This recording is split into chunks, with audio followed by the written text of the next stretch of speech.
Hello, third graders. Yesterday we learned about our subject pronouns and our object pronouns. So let's quick review them. I, you, he, she, it, we, and they are our subject pronouns.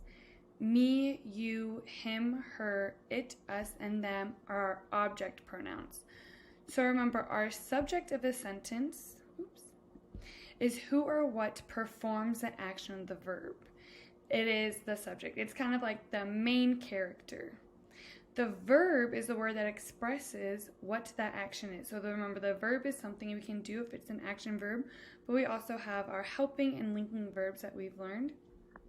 And then our object is whoever or whatever receives that action is the object. So he paints posters. Paints is the verb, so we're always going to look for the verb first. Paints is the verb. That's what someone's doing. Who is doing it? He is doing it. That is our subject. And then I can ask what or who. So what is he painting? Posters. That's how I get to my object. But we're going to be focusing on the compound subjects. Remember, compound is when there's more than one. Usually there's two.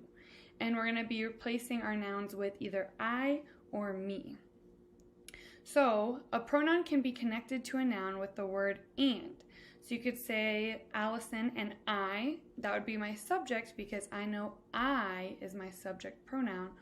Or I can say Allison and me. And then you know it's going to be an object because me is an object pronoun. So I could say Allison and I went to the store. So if I look at my verb, went, who went to the store?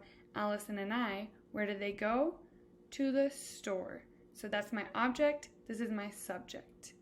I could also just say I went to the store. So I is being used as the subject of a sentence. I could say Jessica called Allison and me. So first thing I'm going to do is look at my verb, called. That's my verb. It's something you can do. Who is calling? Jessica. So I know that's my subject, but who is she calling? So then I'm asking another question. Who? She's calling Allison and me.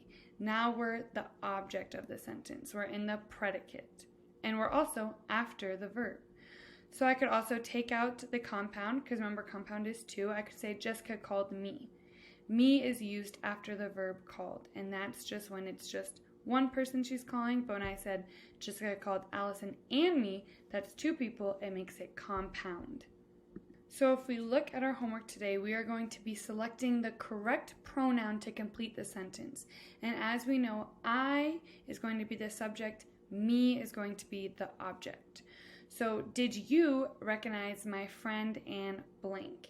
So now we have to look for the verb. The first thing we're doing is the verb, recognize. So that's an action verb that you can do. So who did the recognizing? You. So you did recognize my friend and me because it's going to be the object. So remember, question marks are going to be a little different because did recognize is going to be the verb, but the subject is in between that. So if it helps, you can change the sentence to a declarative sentence. So a sentence that ends in a period. You could say, you did recognize my friend and me. So then after I find my subject, you, because I know that's who was doing the recognizing, I ask, who did you recognize? My friend and me. That's how I know it's the object. All right, select the correct pronoun to complete the sentence. The puzzle stumped Trisha, and blank. So the first thing I'm doing is finding the verb, stumped. What is stumped? The puzzle. Who is stumped by the puzzle? So that's how I find my object, Trisha and me, because we just declared that it's the object because puzzle is the main character in our sentence. That's going to be the subject. All right, so let's do one more together. My sister and blank made some cookies. So the first thing we want to do is find the verb, made. Made is something you can do. Who made the cookies? My sister and blank. So that would be our subject because that's who's making it. And I know I is my subject pronoun. And then to find the objects, I go, What did you make? Cookies. Cookies is our object. This is our subject, object, and our object comes after the verb. All right, have fun and take your time with this one. Make sure to remember, find the verb, look back at the subject, and then from the subject, you can go to the object. Thank you and have a good rest of your day. Bye.